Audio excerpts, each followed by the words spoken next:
Killa Kela Podcast. KillaKelaOfficial.com. This is the sound of the Killa Kela Beatbox Body Part Sample Pack. Over 120 loops, samples, and one-shots for your music production. Exclusively on Splice.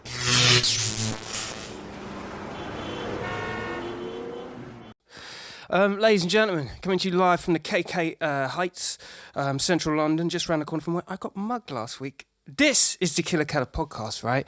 And this is my friend, good friend of mine for a long time, Rev. Not only has he, starting his humble beginnings with the Towers of London, he moved on to do the Howling, he moved on to do Hey Hello, Lupus Dei. He's the man with a plan and the axe to kill. It's the man, Rev. How are you? Very well, thank you, mate. That's good to see you, man. Good intro, huh?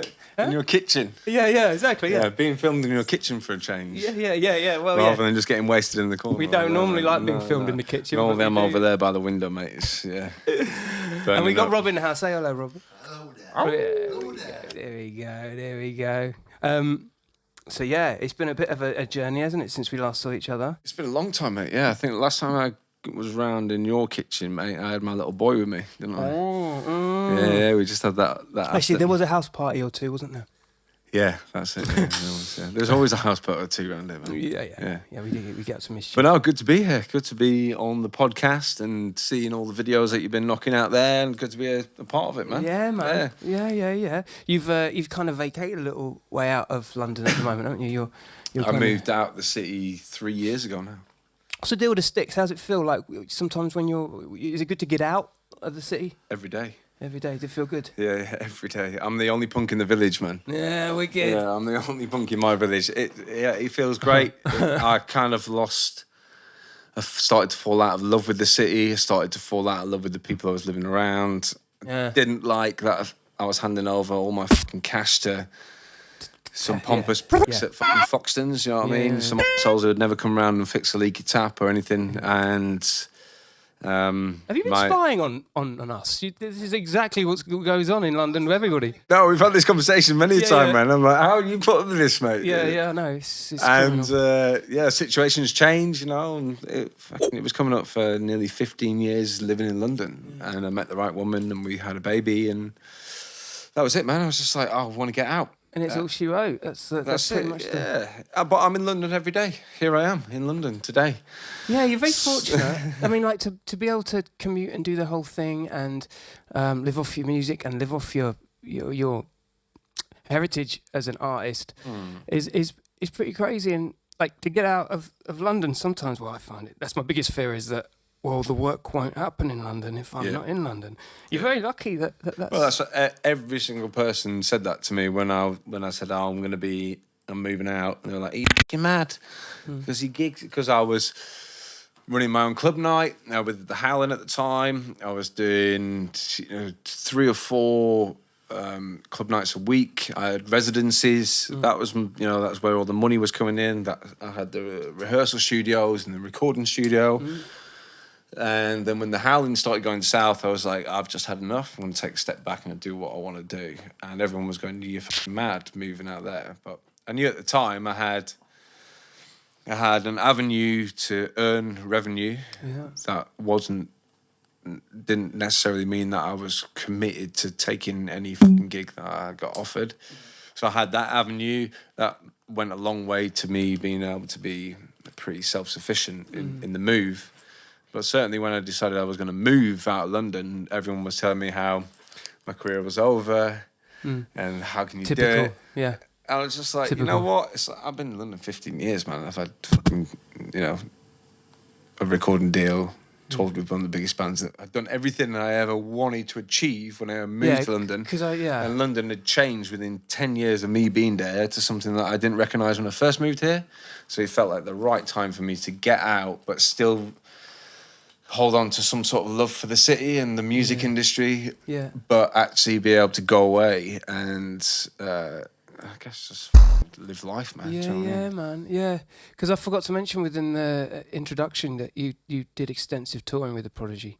As part 3-4 years. Yeah. I mean, solid shit. Like yeah, It's just like every guitar player's wildest dream, you know, from a small seaside town in the northwest, and all I ever dreamed about was I wanted to play in America. And then, as you know, he got the deal, and then the Prodigy thing came around, and I was fucking 23, pissed up, fucking 23-year-old who didn't give a fuck, who was just full of fucking mouth and just energy and attitude.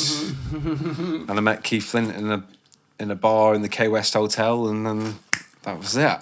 And then that kind of like the Prodigy thing catapulted me from Towers was my first thing. I mean, I don't know what you're going to ask me. You've got some questions, I believe. Everybody is. I've always got a few little So qualms and questions. I don't want to start stepping all over your questions. No, listen. It's you. I'll let you go. Towers. Do you know what? It was before I knew you. The Towers, like I knew you through the Prodigy thing. And through circles that we just cross paths all the time with. As of that point, it was, and then you had the new band Howling, and then you had. And then from there, that, like you say, that didn't happen. And there was a couple of like intimate kind of Rev moments where you were doing your own acoustic stuff, and then we did stuff together. And then the new band, we did stuff together, didn't we? Yeah, we did. Yeah. But I mean, my career basically, if you care for me to indulge you. I'll get close to the mic. It started off. I started playing. I started playing. There we go. 12, 13 years old, started playing back in my hometown, and the only thing to do in my neck of the woods in the northwest was being a covers band, because the only venues that booked bands were bands who played other people's music and they paid. So I immediately went, fuck, if I can play 6 Ramones tunes, I can get 50 quid. Then it was like, oh, you can't just play Ramones, you got to play a bit of fucking this, that, and the other. I think the lowest I ever went was Shania Twain, but I was getting 250 quid that night. Fucking thanks, 2.5 minutes of Shania Twain to a bunch of pissed up fucking Irish. It's worth the money. Sounds like a so I started off in the covers game, and then I quickly started getting a band of friends at school who were all learning at the same time, and we're all progressing super quick for kids of 15, 16. You know, we were obsessed with the classic rock bands, AC/DC. I was obsessed with Ramones, the Pistols, the Clash. But at the same time, I was also obsessed with the Gallaghers. Cheers. You know, cheers. Cheers. Obsessed with the Gallaghers, and I was a 90s kid, do you know what I mean? Yeah. Like, I mean? Yeah. Baggy, bit baggy. So at the same time, my old man Keith was throwing... AC/DC and The Who and Deep Purple and all that sort of bands, and I was trying to still sort of figure out my way of the music I liked. And we started a covers band called the Bottlenecks, and from the age of 14 to 16, that's all we did. I never went to college. I never fucking wanted to go to university. As soon as I did my first paid gig, which was my Uncle Sean's 40th birthday party, and I got 50 quid, I was like, that's me, man. Yeah. So I just fucked off the system. I was like, I can get paid for playing music. And I knew from in Morecambe, where I was from, it was still pretty hot live music sort of scene. Yeah. I guess there was the circuit that kind of... So it was kind of like we had Blackpool down the road. You know, Rob, shut the door, mate, if you're taking the piss. That's the road. You can't find the stuff these days. So I quickly realised that if I can get a real short covers band together who are fucking on top of their game, not just some young lads you see in the pub fucking, busting their way through a terrible rendition of fucking Wonderwall. I'm talking like opening with... fucking Guns N' Roses, Welcome to the Jungle, and then Iron Maiden, the fucking Trooper to finish, and Leonard Skinner, Freebird to finish the full 15 minutes. I wanted to, me and the guys in the band, we prided ourselves on being fucking very good players for 15, 16. And then we started writing our own stuff, and then the more gigs we did, the more of a fan base we built. And then we started putting more of our own stuff in. And then come like sort of 16, 17, we were doing 10, 12 song sets, 2 minutes, and we were doing 8 of our own and a handful of covers to build up the rest. And we were selling CDs at the back of the room. We were selling T-shirts. I had Les Pauls, had Marshall Stacks. My dad had got us a fucking tour van with the full backline and the rigging. And people thought... It's on and popping. Yeah, and everyone thought we would have the same band members under one name doing the covers, then we would have the same band members under a different name doing original stuff. So we'd use the money from the covers to fund the originals. And we'd travel sometimes 3 or 4 hours down to... into fucking Yorkshire, down to Sheffield, over to Leicester, down to London. And people would think, who are these rich kids turning up in their fucking van? I was like... We never said, we kept it so separate because we knew that that's what people thought. Oh, covers is a fucking dirty game, but we're like, covers. We're subsidising our thing. You learn your chops, you learn to fucking play, and then you put that into. That's how I started, you know. There's something There's something that I share in common with the whole covers thing, in the sense that when I started beatboxing, and to point still do, I throw in those mimics, those copies of songs. I think it's like a great way to engage and crack to break the back of an audience, ain't it? Yeah, I always found when choosing, especially when covers, we used to do a 10-song set. So I'd go, open with 2 covers, throw in a song of your own. 2 covers, song of your own. And then towards the back end of the set, when you've finally got the fucking audience, and they realise they're watching a live band and they're performing, and you're selling yourself, then towards the end of the set, you've got the audience, you can do whatever the fuck you like. Yeah. It's like, and what I see a lot of bands is, when they come and do their own stuff, is they save their best stuff to last. So what they do is they open with their shit stuff, song 1, 2, and 3, lose the audience, and when they've probably actually got a really good tune towards the back end of the set. So I was always the guy that went, like Oasis, Oasis are by no stretch my idols, but one thing I've always fucking appreciated about those guys is Liam and Noel have realised that you fucking open with cigarettes and alcohol. You open with fucking rock and roll star. Yeah. You open with your best tune. My God, that tune. I mean, I'm not. And that's it. And that's what I used to do with the covers band. Yeah. I used to open with fucking rock and roll star. Every set, still do when I do some covers things for weddings and birthdays, bar mitzvahs. I've played a funeral. Yeah. Have you? Yeah. Close. Yeah, close to playing with you. But it's like, you need to captivate an audience, right? And I've learned this.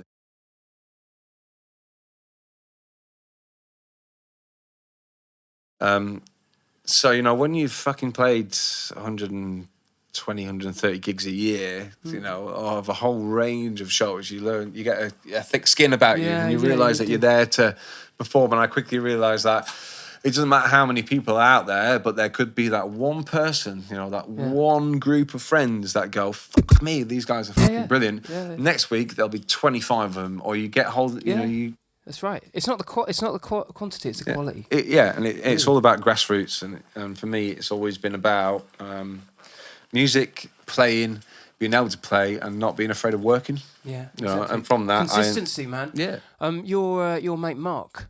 Yeah, Rockstar Mark. Rockstar Mark. Yeah. And who's the other cat? The guy with the long hair with bandana. Oh, Neil. Neil, yeah, my best mate Neil. Yeah, these guys cite you from a very early age, like having that sort of rock star quality. I mean, it's still there now. Hold on, let me just because that was a big compliment. I just need to back that up with something a bit more practical. You're just like, thanks. Thank you. But like when I see you now and you're on stage, like there is such an energy. It's really like quite overpowering for other people that might be on stage. If they ain't got their chops up, then they're in trouble. How did that come up? Was it by the mirror the whole time, just like checking yourself out while you're playing, saying to yourself, that's the stance for this. This is how I'm going to do it. This is how I'm going to stick my finger. Because even you did the simplest things, it's just like, well, that's a fucking rock star. It's fucking natural, isn't it? It's natural. Yeah. It's a bit. Hang on, let me get my trumpet out. Let me get my fucking big nose trumpet out. You know what I'm saying, though? I'm just being honest. Yeah. Okay. My honest answer is a lot of it was I owe pretty much where I am now to Neil, who you mentioned. For you guys listening at home, Neil he's from Edinburgh. He's about half the height of me. He wears a bandana all the time. He's got long blonde hair. He's proper fucking 80s rock and roll. He's proper rock and roll. Johnny rock and roll. But he was in the band of the moment back in my hometown. They were called August Moon, yeah? So we would go and watch them. When I was first starting, we'd go and watch these guys, and they had the Marshall fucking stacks, the painted backdrop, the lights, the van, nice. Everything. They had a guy looking after guitars, and I thought, fucking hell, man, this is fucking Bon Jovi. I thought, this is Guns N' Roses. This is a bit of me. In Morecambe Bay, that is as close as I was getting to rock and roll at that point, and I thought it was fucking... And every year there's a few charity nights, and as we were you know, sort of becoming teenagers, we started to do a few of these jam nights on Christmas and Boxing Day. Yeah. So me and the boys would get up. Our dads would be there, and Neil would be there, and everyone was going, oh, these lads are going to play. We were 14, 15, and we were getting up and doing... That's mad, isn't it? Yeah, we were doing like Eric Clapton.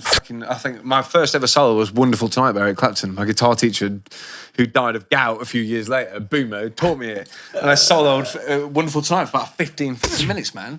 Just like... Bing, bing, bing. Those moments where it's just like, right, this is what I want to do. This is it. Yeah. And then and then Neil came... I remember Neil coming up to me going, fuck, you guys are amazing.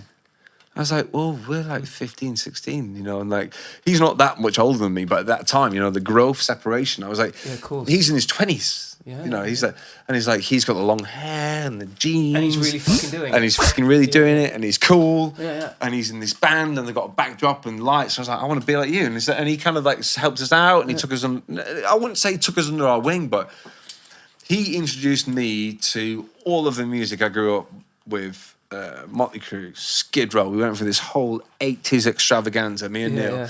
And he would drive me and my band around all over the country. And he would be going... He's been guitar tech for the Choir Boys in LA. You know, he lived it. I fucking love the Choir Boys. He'd fucking... You know, Die of gout. Yeah, you can. Boomer died of gout. You can really die of gout? My guitar teacher died of gout after 6 months. He used to come around to my house. He used to drink 8 cans of Guinness. Well, that'll do it. Right? And stare at my Christina Aguilera. I had a Christina Aguilera poster, Britney Spears, Sepultura, Guns N' Roses, and then Motley Crue was behind me. And he'd just come in and he'd go... Yeah, shit. And he had a big white beard, long hair, like Santa, and he'd go, so which one's your favourite? And I'd turn around and I'd go, Sepultura. And he'd go, no, Britney or Christina. And I went, it's Britney, Boomer, but, you know, let's do some Guns N' Roses tonight. And he'd sit there and he'd drink fucking 8 cans of Guinness. Oh, do it, wouldn't it? Let's go. With his Fender strap between his legs like that. Teach me the blues. And I had guitar lessons for 6 months, and he taught me everything I needed to know. Hey, Rob, check that camera. Just make sure that Rev's in the picture. You don't have to move the camera, but if he's no, from the other side. The other way. No. You've got to look from the back, Rob. I'm definitely in now. Anyway, I think I've lost the train of thought. Check from the back just to make sure from behind the screen. Check whether is he in? There you go. Just checking, babes. Just checking. Anyway, I don't want half a face. I don't want half a minute. I want a full. I mean, full face. Yeah, I mean, like gout is a serious condition. I didn't mean to get onto gout, so by no means am I sort of trying to raise awareness of gout, a historical disease. It actually was a historical disease. It was, yeah. I didn't believe anybody could die from gout either until this fucking cunt died from gout. Yeah. But anyway, I ended up getting a real passion. I ended up truly believing that I was capable of fucking achieving my fucking dreams, and it got to the point where I decided that we've been doing covers for long enough. My mum worked at the bank, and she said, I'll open you an account for you and the boys. I was the only one technically unemployed, but I was employed in the job of booking the band, the gigs. I decided that I would use all my contacts and we would book. By that time, the band were playing, we were on the walkabout circuit, so you know the Australian bars, so in the Northwest. So we were doing... But that was naughty, wasn't it? We were doing student nights, Wednesday, Thursday, Friday, Saturday, 4 nights a week, and we were on $2.5 grand. Free booze, students... I mean, sign me up, dude. Like, you know, make your own mind up. These things don't happen like all the I'm time. happily engaged now, but this is back when I was in my 20s. Back when he was in his 20s. So for me, years ago. For me, that was the dream, wasn't it? Yeah. And I was like, I can earn money from this. So I said to the guys, I said, we've already sold 500 copies of our first EP that we've recorded, pressed, and made ourselves. I said, what we need to do now is we need to move to London. And I tried to sell this idea into the guys, and Were they having it? Yeah, they bought it. This is where it comes. Have we got time for this? Yeah. So the guys in my band, they bought. Still there? Trav. So they bought it, right? So I said, what we're going to do is, for the next 12 months, sorry about this, I'm kind of presenting to an imaginary audience. You can't get the staff these days. Do you know what I mean? We will get onto this later on. Yeah. But yeah, so it ended up, I sold this to the guys. I said, look, we know we're selling out 500 capacity venues in the Northwest. We've sold 1,000 copies of our own pre-pressed EP. Yeah. I said we need to take all that revenue, save it in a bank account, and we need to go down to London and make it happen. And everyone was like, yeah, small town boys. Yeah. And I came up with this cunning idea. I was like, right, from now on, all the gigs I book, we will save all the money. It will go straight into an account that my mum had set up. I was 17 at the time. Yeah. She worked for the bank. She worked for Barclays. And with all the revenue from the gigs that we were doing, it would all go into a pot, and we would wait until we had X amount of money where we could move down to London in a van that my dad had bought, kitted out, PA and everything, and we could put down 6 months advance rent on a premises, so you could all just clutch there. So we could get straight in and crack on. And that was a master plan. The day that was supposed to happen, we'd had a get-together the night before, a rehearsal saying, bear in mind, 2 weeks prior to this, we'd all said about the time we started tying off all loose ends, quitting jobs, leaving girlfriends, which I did, and all the other boys had girlfriends. Blah, blah, blah. The night before we were supposed to move to London, we had a rehearsal. I'd gone to the bank and I'd withdrawn £5,000 out in cash to be able to drive down to London to put a deposit on. Long story short, the guys didn't show the next day. So my dad had gone to work. He came back. He found me 17. I was 17 years old because I was the only one insured to drive. 17 years old, fucking emotional wreck on the drive. Because they all just bailed. Everyone bailed, man. All bailed. Totally bailed. So what did you do? My dad came home. He was a travelling salesman at the time. Found me on the drive in floods of tears. Yeah. He said, give me the fucking suitcase of cash. So I gave it him, and he gave me about £1,000 back, and he said, fuck off to London, don't come back. Nice. And I went to London. I'd never been to London before in my life, and you ever. went and did it. From Morecambe, it's about 10 hours. Yeah. And I ended up in Hoxton Square, of all places. Yeah. And I looked for the nearest person with a leather jacket, and this is where it gets fucked. It was Snell from the Towers. Yeah. And I went, where can I see live music? He went, we're going to Catch 22 over here. And it was the Rakes and Block Party were playing that night. And we went there and we saw them, and he was like, what are you doing here? He was like, I'm living in that van over there. He's like, well, I'm looking for a guitar player. And that's the night that Towers formed. Wow. Yeah. That's mad. And Talk about a twist of fate. Yeah. And I basically lived in a van in Hoxton Square for 2 weeks. Tried out for the band. Straight away it worked. And then my dad was away on holiday at the time. So whilst my dad is on his fucking summer holiday, I'm sorting all this out. By the time he gets back, I called him up and went, Keith, I've moved to London. He was like, what? I was like, yeah. Amazing. Send the rest of the cash down. Drove straight back home, got all my fucking gear, moved down. And then 3 months later, we were in LA on my 21st birthday, showcasing to Rick Rubin. And we got signed. And this was the that was Towers, yeah. Enter Towers of London. Enter Towers of London. Right, so now this is a kind of different kind of area in terms of like how I know you, because there was certainly like a lot of heat going on with the Towers.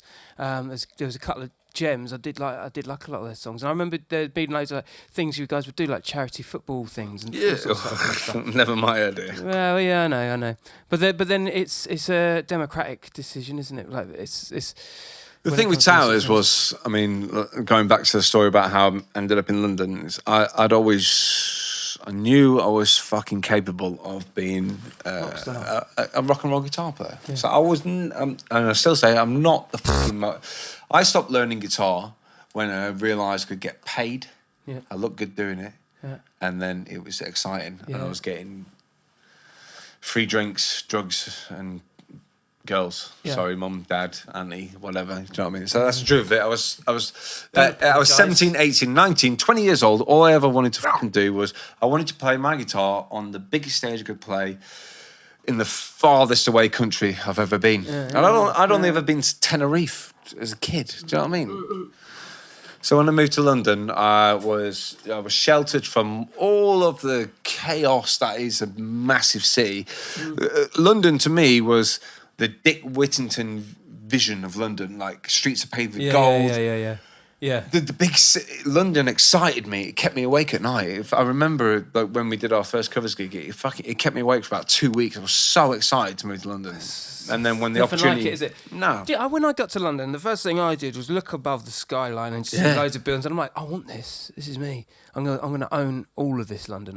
In my head, I'm just like, I'm gonna be that thing that makes an impression. Don't you? Because you do. Because you're so from the outside. I just wanted to go down to Camden Market, buy a fucking box of mushrooms and a real leather jacket from the Polish guy that fucking sorted the pistols out. That's all I wanted to do. This guy that's got the shop. Yeah. So I was like, I want to go down and see Hendrix's front door. I want to go down and do this. I want to go see Supernova Heights. Exactly. I want to go and stand in Trafalgar Square. I want to take a piss in the fountain. I want to do all those punk rock things. Yeah.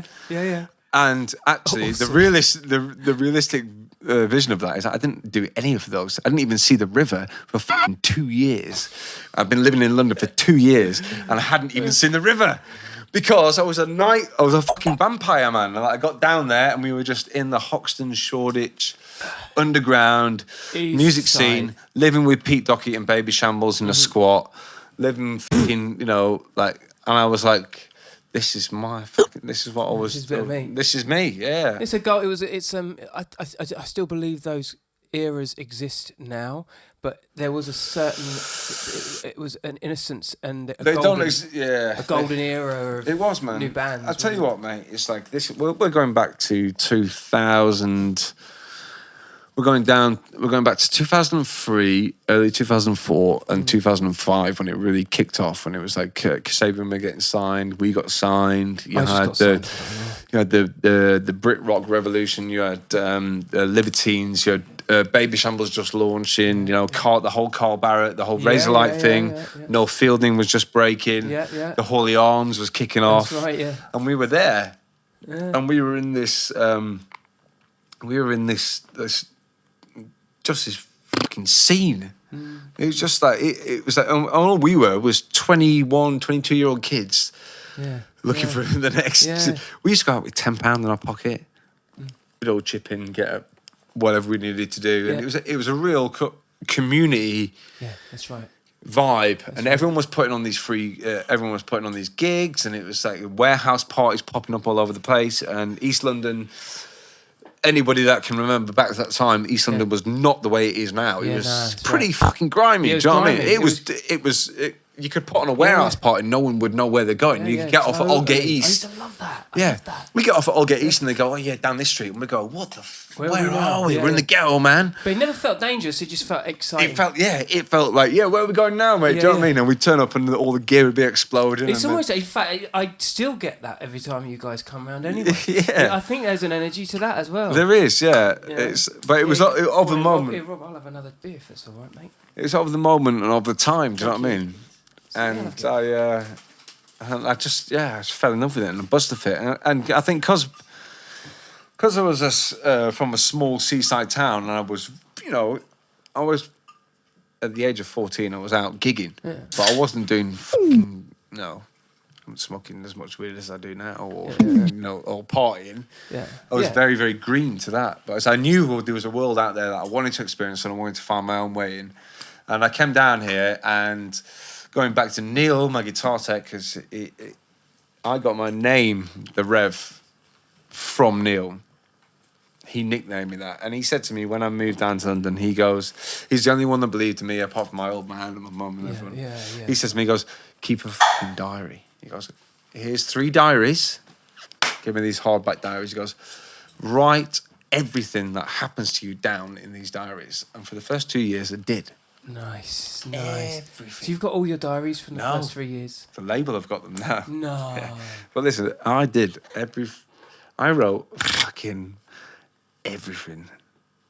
How much booze had consumed, God. how much Debauchery had ensued. Where every night, you just without fail. there'd be some nights where I'd go missing for 3 or 4 days, and Yeah. I was living with Snell at the time, and I'd get back, and that's where all my stuff was. I'd be on the streets of London for 3 or 4 nights playing or whatever. I'd get back, but I would always make sure that there would always be time when I spent a lot of time on my own because I knew nobody. Yeah. Get you. Yeah. So there'd be times where I'd go back to Snell's place, and he'd have his relationship with his missus at the time. Yeah. All the boys had their relationships, and I would be on my own. So I was just like, Yeah. and I was reading at the time a lot of, autobiographies. Yeah. Fucking, The Dirt. I was reading the Aerosmith autobiography. I was reading Antikides autobiography. So I started writing everything down, truly believing that I was going to have some amazing experiences. That's amazing.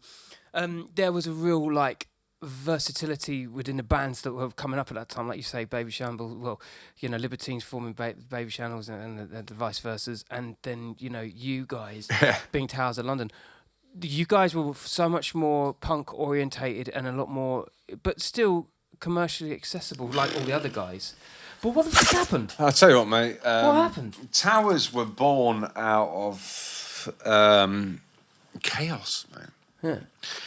We just happened. I mean, I had always dreamed about being in a dangerous rock and roll band, Guns N' Roses, Motley Crue. I'd always dreamed about having a record deal, and something happened where I ended up in London, and I ended up meeting Snell and the rest of the guys that became Towers, and realising that these guys were kind of the most dangerous people that I'd ever come across, because all my school friends thought I was a fucking nerd for being into rock music. Yeah, I met these guys, and it was a meeting of minds, and all They of a were sudden, dangerous as fuck. yeah, all of a sudden, these guys had, Donny, Dirk, who couldn't play for shit, you had Tommy, who wasn't really a bass player. Then you had me and Snell, who instantly, we were musicians, we fucking held it together, and we brought the education of the music industry to the fucking band. Guys, and then we just went, and it was dangerous. Yeah. And it was just, I can't even, I went from moving from my hometown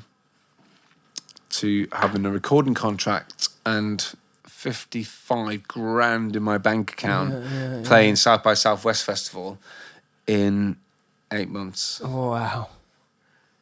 It's possible. It's doable. It's still doable, I believe. And everything that happened with Towers happened for a reason, and it happened because it was all real. There's no fakeness behind it.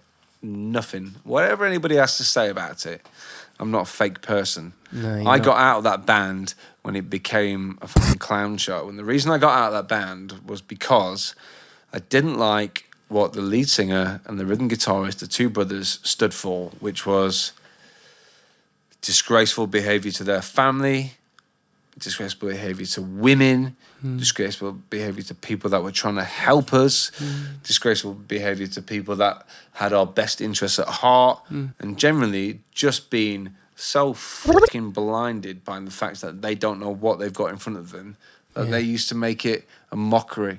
And I remember very, very quickly, within 12 months of being in the band, signing a record deal, achieving my ultimate goal of playing in America. I landed in America, in LA. My ultimate achievement up to that point was to play in LA. And I landed in LA on my 21st birthday, 3rd of October. Just turned 21, legal to drink on that day.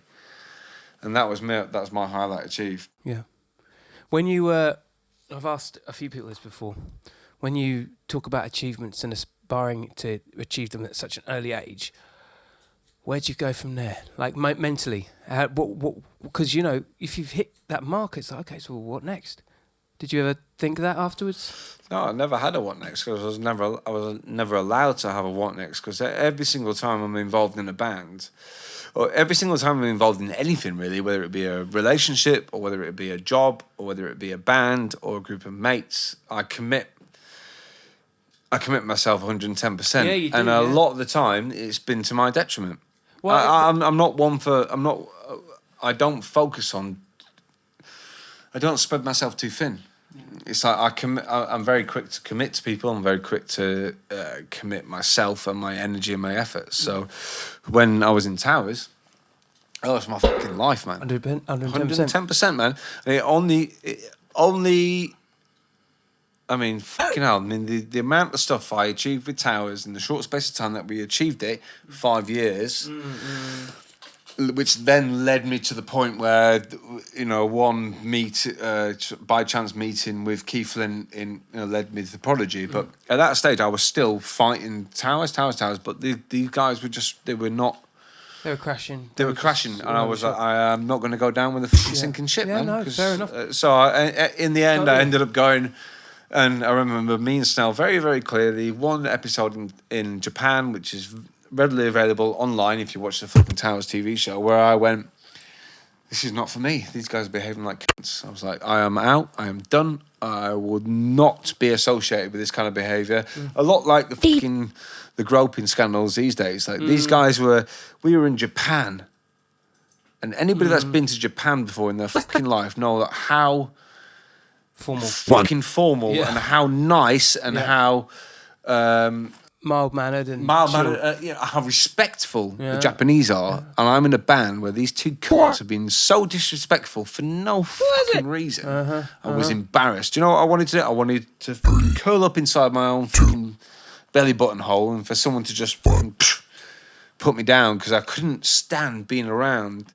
It's a horrible place to be, though. It's a horrible place to be. It is, yeah. So in the end, I just went, fuck this. But I felt, at that time, and until that point, I felt unpowered to do so. Yes. Because all I ever wanted to do was be in a band, have a record deal, tour the world, and I was watching all this going on around me going, we could be fucking so much better if you just fucking listen to me or Snell. And if you're watching these boys, if I was in control of this fucking band, we would have been a lot bigger than you are now with your shitty fucking video. So you put that out there now. That's right from my fucking, from my mouth to you. And everyone knows that, right? Edit how you will.